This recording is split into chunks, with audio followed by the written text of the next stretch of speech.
Hey, what's up guys? So Code of the Duelist coming out in a few days, and let's go ahead and go over the best cards and determine if this is a set for you or not. But anyways, first off, let's go over some of the money and the cards that are going to have a lot of value. Pretty much the best in most players' eyes, because monetary value. But anyways, the first card is Firewall Dragon. Now it is one of those like protagonist cards, so things like Stardust Dragon, Utopia, the Odd Eyes Pendulum Dragon, all those cards usually get a reprint the several times in tins and all those other things, but Firewall Dragon is absolutely a must if you are playing in a Link deck. Now, I'm not saying you have to buy these packs, but if you want to play a effective Link deck, this is probably one of the best monsters right now in the game that is a Link monster. But yeah, that is Firewall Dragon.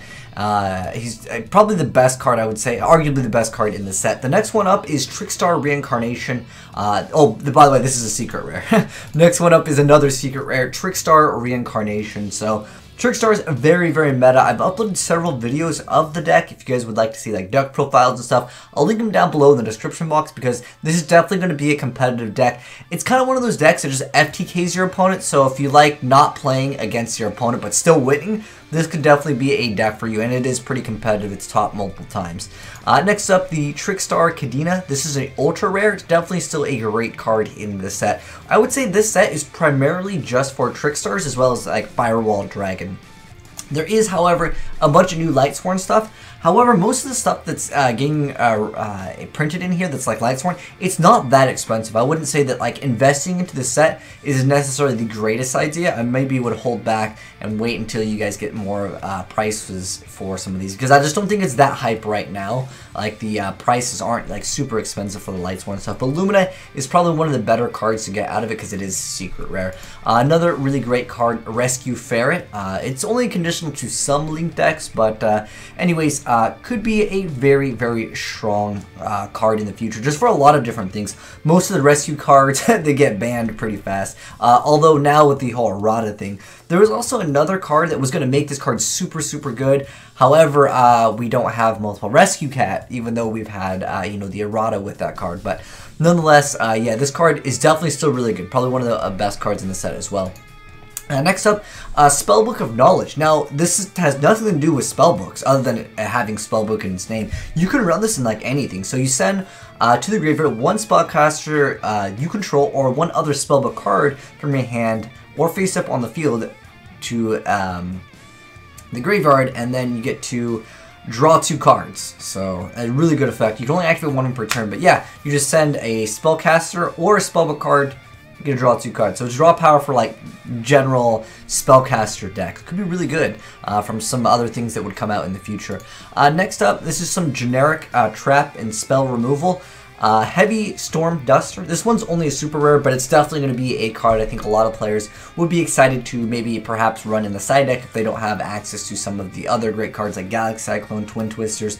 But nonetheless, most of those cards are a lot cheaper than they once were. But if you don't have them, Heavy Storm Duster, still a great card. It's a +1 in most scenarios. But yeah, just overall solid card. Next up, just some more Trickstar stuff. The Light Sage. This one is an ultra rare. Again, another great solid card.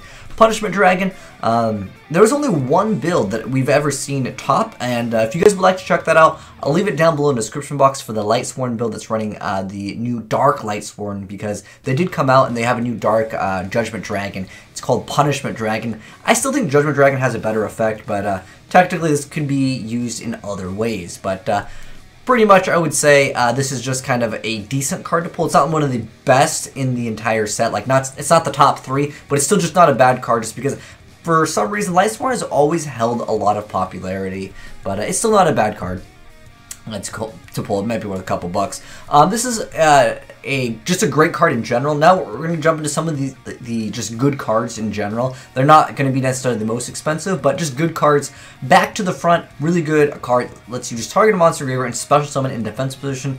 The one reason why this card is really good, a lot of cards like Call of the Haunted, I'm trying to think of it. But there's one that brings back like a monster and it counts it as like a worm or something like that. But that card can also be like used to bring back certain things. But the reason why this is so good is it doesn't link the monster to it. It's not like if they MST this, the monster's going to go away. And that's one reason why this card is okay. Next up, VENDREAD Reorigin. Now, this one, it could be a good card. It depends how good the VENDREAD archetype is. If you guys haven't seen the deck in action, I'll link it down below again in the description box. I guess this video is pretty much, if you guys haven't seen what these cards can do, you guys can watch the videos and then learn how the decks interact. And again, determine if it's a card that maybe you want to invest into. It's not a very expensive card because we don't know what the VENDREADs do yet, except for, like, you know, the one monster that is the ritual one, and then we have the other small ones that buff the other monsters. But overall, it seems like an archetype that just gets to get rid of a few cards during either player's turn. It's not a bad deck, but it's just not like high tier at the moment. Depends on what we get. Next up, the Trickstar Lightsworn. Just solid Trickstar card. And pretty much the set is basically Trickstars and then like Firewall Dragon, then Rescue Ferret, and then there's a bunch of Lightsworn stuff, but it's not that expensive. The Lightsworn stuff, that meaning that I wanted to go over. But anyways, next up, Lila, just not a bad card to pull. It might be worth a couple bucks. The Mrs. Radiant. This is a really good Link card, and this card is actually super rare in the TCG, but points left and right, or bottom left, bottom right is what I should say, because those are different things. But yeah, just a pretty solid card effect, because once it gets destroyed by a Battle Bar card effect, you can turn an Earth monster in graveyard and add it to your hand, which means one of the materials more likely that you used, you can kind of recycle it, and it's just a overall solid Link pointers for other like extensive combo plays.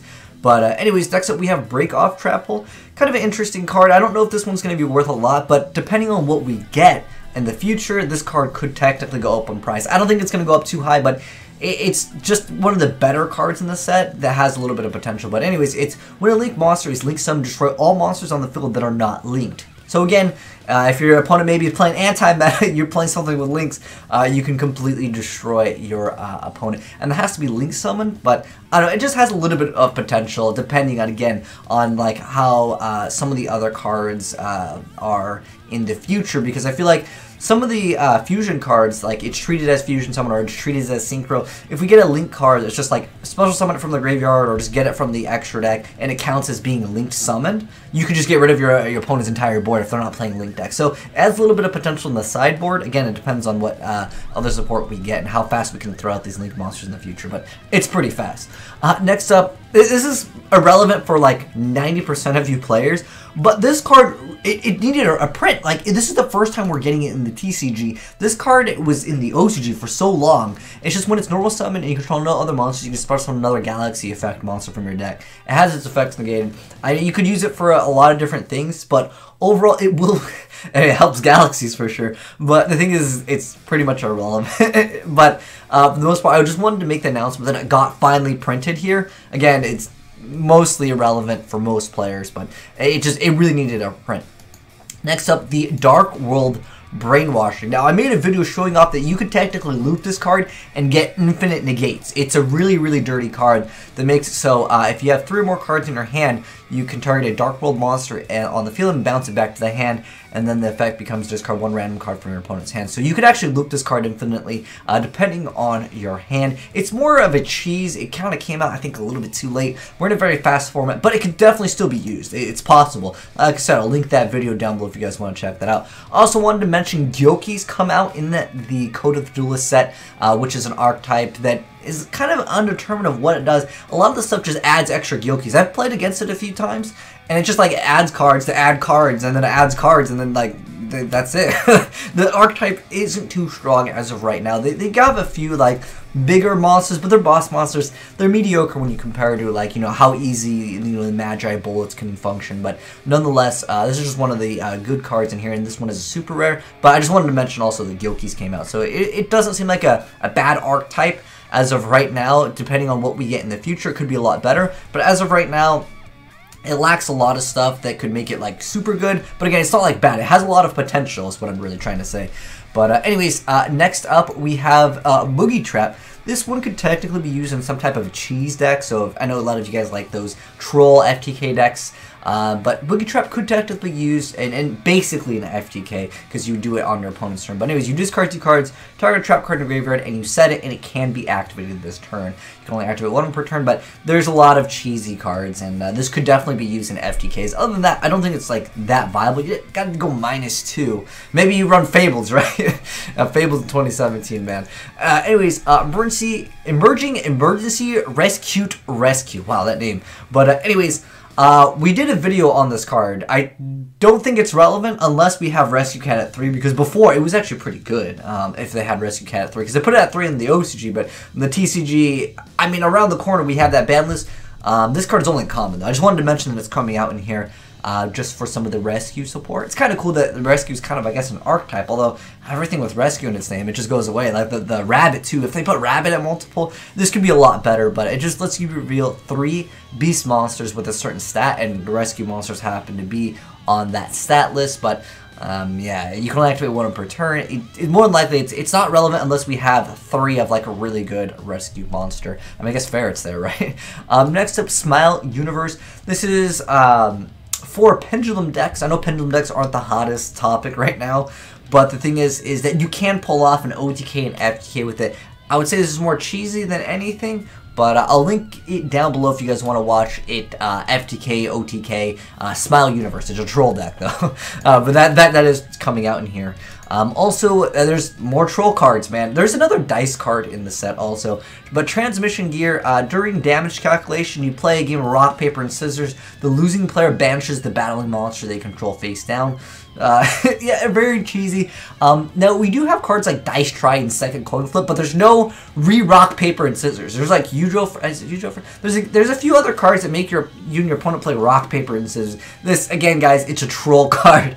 I guess you have some fun with it. But I also wanted to mention that the FAs do come out in here.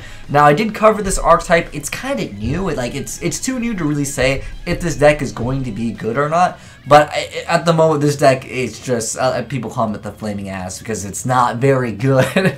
But the thing is that they're going to definitely give it some more support. It is an exclusive archetype. Who knows how good it will be, but I would say it's kind of in the same boat as Gyoki. We don't know how good it's going to be, but I feel like Gyoki's got more potential in this deck. Honestly, when you have an archetype, this is a bootleg Fortune Lays is what I call them. But, you know, I'll leave a link down below. You guys can watch it, and you guys can tell me what you think of FAs. But anyways, those are the best cards. I pretty much went over the money cards, as well as, you know, some of the other cards I wanted to mention. There's some other DDD cards in here. So if you are a DDD player, there might be some cards that you guys might want to be interested in checking out. But overall, let's sum it up real quick. Firewall Dragon, probably one of the best cards. Trickstar Reincarnation, probably one of the best cards.